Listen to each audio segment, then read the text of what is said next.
শঙ্কাই হলো সত্যি, একে একে রাফিনা থেকে এনড্রিক সবার নাম এলেও জায়গা হলো না নেইমার জুনিয়রের। বেশ কিছু বড় চমক দিয়ে এবার ঘোষণা করা হলো ব্রাজিলের আগামী 2 ম্যাচের স্কোয়াড।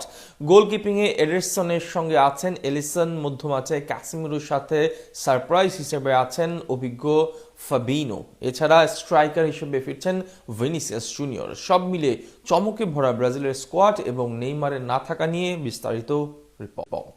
দরজায় করা নাড়ছে ফুটবল বিশ্বকাপ 2026 আর আসন্ন এই ফুটবল বিশ্বকাপকে সামনে রেখে খেলোয়াড় যাচাই বাছাইয়ে খুব বেশি সময় হাতে নেই ব্রাজিলের কোচ কার্লো আনচেলত্তির। মার্চের ফিফা উইন্ডোর প্রীতি ম্যাচগুলো শেষ হলেই চূড়ান্ত দল গুছিয়ে নেওয়ার পরিকল্পনা তার। এ কারণেই ব্রাজিলের প্রাথমিক স্কোয়াডে জায়গা পেয়েছিলেন তারকা ফরওয়ার্ড নেইমার জুনিয়র। অনেকেই ধারণা করেছিলেন অবশেষে হয়তো জাতীয় দলে ফেরার সুযোগ পাচ্ছেন তিনি, তবে শেষ পর্যন্ত হতাশই হতে হলো নেইমারকে। সোমবার রাতে ঘোষিত ব্রাজিলের 26 সদস্যের দলে রাখা হয়নি নেইমার জুনিয়রকে। আগামী 26শে মার্চ এই দল নিয়ে যুক্তরাষ্ট্রের বোস্টনে ফ্রান্সের মুখোমুখি হবে ব্রাজিল।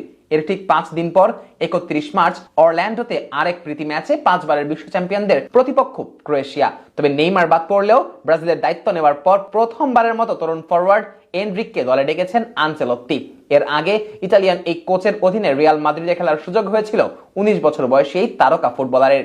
একই সঙ্গে প্রথমবারের মতো ব্রাজিলিয়ান দলের সুযোগ পেয়েছেন লিও পেরেইরা, গ্যাব্রিয়েল সারা, ইগোর থিয়াগো এবং রায়ান। ইবানেজ ও দানিলোরও জায়গা মিলেছে সদ্য ঘোষিত স্কোয়াডে, তবে ইনজুরির কারণে ডাক পাননি এডার মিলিটাও, ব্রুনো গুইমারেস ও এস্তেভাও। তাদের দ্রুত ফিরে আসার প্রত্যাশায় আনচেলত্তি বলেছেন, এই তালিকাটি নির্ভর করছে অনেকগুলো ইনজুরি তথ্যের উপর। যারা শতভাগ ফিট আছে তাদের নিয়েই মূলত দল সাজানো হয়েছে। মিলিটাও, গুইমারেস, এস্তেভাও ও রদ্রিগোর মতো গুরুত্বপূর্ণ খেলোয়াড় ইনজুরিতে। আমরা তাদের দ্রুত সুস্থতা কামনা করি। আমরা খুব গুরুত্বপূর্ণ 2টি ম্যাচ খেলতে যাচ্ছি। প্রতিযোগিতার তীব্রতা, অল্প সময় ভ্রমণ, এসব বিষয় মাথায় রেখেই শতভাগ ফিট থাকা খেলোয়াড়দের দলে রাখা হয়েছে।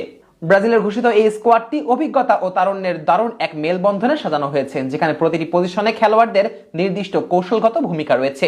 দলের অতন্দ্র প্রহরী হিসেবে গোলবারের নিচে থাকবেন আলিসন বেকার, আর তার বিকল্প হিসেবে স্কোয়াডে রয়েছেন এডারসন এবং বেন্টো, যাদের মূল কাজ কেবল গোল ঠেকানো নয়, বরং নিচ থেকে নিখুঁত পাসের মাধ্যমে আক্রমণে দানা বাঁধতে সাহায্য করা।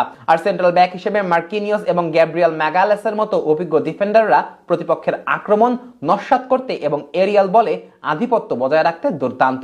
অন্যদিকে দানিলো, আলেক্সান্দ্রো ও তরুণ ওয়েসলি রক্ষণ সামলানোর পাশাপাশি উইং দিয়ে ওভারল্যাপ করে আক্রমণে গতি সঞ্চার করতে সিদ্ধহস্ত। আর মধ্যমাঠের নিয়ন্ত্রণ নিতে ক্যাসিমিরো ও ফ্যাবিনিওর মতো অভিজ্ঞ হোল্ডিং মিডফিল্ডাররা রক্ষণের সামনে দেয়াল হয়ে দাঁড়াতে পারেন প্রতিপক্ষের জন্য। আক্রমণ ভাগে ভিনিসিয়াস জুনিয়র ও রাফিনিয়া উইং দিয়ে আক্রমণ পরিচালনা করে তছনছ করে দিতে পারে প্রতিপক্ষের রক্ষণ ভাগ। আর বল পায় তরুণ এনড্রিকের জাদুকরী দক্ষতায় দিশেহারা হতে পারে যে কোনো বিশ্বসেরা দল। সব মিলিয়ে ইনজুরিতে জর্জরিত এই ব্রাজিল দল কঠিন পরীক্ষায় ফেলতে পারে শক্তিশালী ফ্রান্সকে। আর বিশ্বকাপের আগে ম্যাচটিতে জিতলে আত্মবিশ্বাসে টইটুম্বুর হয়ে আমেরিকায় পা রাখবে ব্রাজিলিয়ানরা।